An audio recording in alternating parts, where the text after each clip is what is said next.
Toll gate recharge అనేది ముందస్తుగా చేసుకోవాలి. సాధారణంగా ఈ మధ్యన అలవాటైపోయిందంటే ఆ టోల్ గేట్ దగ్గరికి వెళ్ళాక అక్కడ ఆగుతుంది, అక్కడేమో డబ్బులు లేవని వస్తుంది. అప్పటికప్పుడు రీఛార్జ్ చేసుకునే వాళ్ళు ఈలోపు అక్కడ నిలబడేటప్పటికి దాని కారణంగా వెనకాల ఆగిపోవడం ఇదో పెద్ద సమస్య అయిపోతుంది. వీటికి పరిష్కారం కాదు, శిక్షించుతోంది కేంద్ర ప్రభుత్వం లేదా నేషనల్ హైవేస్ అథారిటీ. తాజాగా అలాంటి వాళ్ళ మీద కాస్త ఎక్కువ యాక్షన్ ఉండబోతుంది.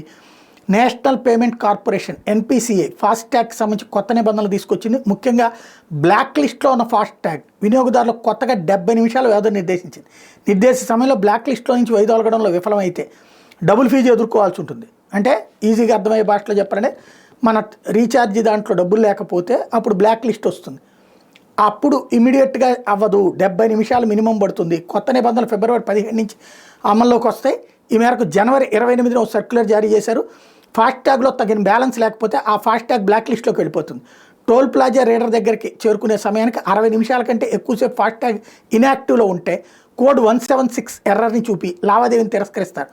అట్లాగే స్కాన్ చేసిన 10 నిమిషాల తర్వాత ఇన్యాక్టివ్లోకి వెళ్ళినా కూడా ఇదే కారణాలతో లావాదేవీని తిరస్కరిస్తారు. ఇలాంటి సందర్భంలో పెనాల్టీ కింద రెట్టింపు టోల్ ఫీజు చెల్లించాల్సి ఉంటుంది. ఒక్క బ్యాలెన్స్ మాత్రమే కాదు, కేవైసీ వెరిఫికేషన్ పూర్తి చేయకపోవడం, చాసిస్ నెంబర్కి వెహికల్ నెంబర్కి మధ్య పొంతం లేకపోవడం వంటి కారణాలతో కూడా ఫాస్ట్యాగ్ బ్లాక్ లిస్ట్లోకి వెళ్తుంది. ఉదాహరణకు ఉదయం 9 గంటలకు మీ ఫాస్ట్యాగ్ బ్లాక్ లిస్ట్లోకి వెళ్తే ఇవాళ మీరు 10:30 గంటలకు టోల్ ప్లాజా చేరుకుంటే మీ లావాదేవీ రిజెక్ట్ అవుతుంది. అదే 70 నిమిషాల్లోగా బ్లాక్ లిస్ట్కి సంబంధించిన బ్యాలెన్స్ నింపడం, పెండింగ్ కేవైసీని పూర్తి చేయడం చేస్తే లావాదేవీ సజావుగా పూర్తవుతుంది. అదేవిధంగా టోల్ రీడ్ జరిగిన 10 నిమిషాల తర్వాత కూడా బ్లాక్ లిస్ట్లో ఉన్న ఆ లావాదేవీ తిరస్కరిస్తారు. కాబట్టి ఈ నిబంధనల గురించి వాహనదారులు తెలుసుకోవాలని, ఫాస్ట్యాగ్ని చివరి నిమిషాలు రీఛార్జ్ చేసే అలవాటు ఉన్నవాళ్ళు దీన్ని దృష్టిలో పెట్టుకుని ముందుగా రీఛార్జ్ చేసుకోవాలని చెప్తున్నారు.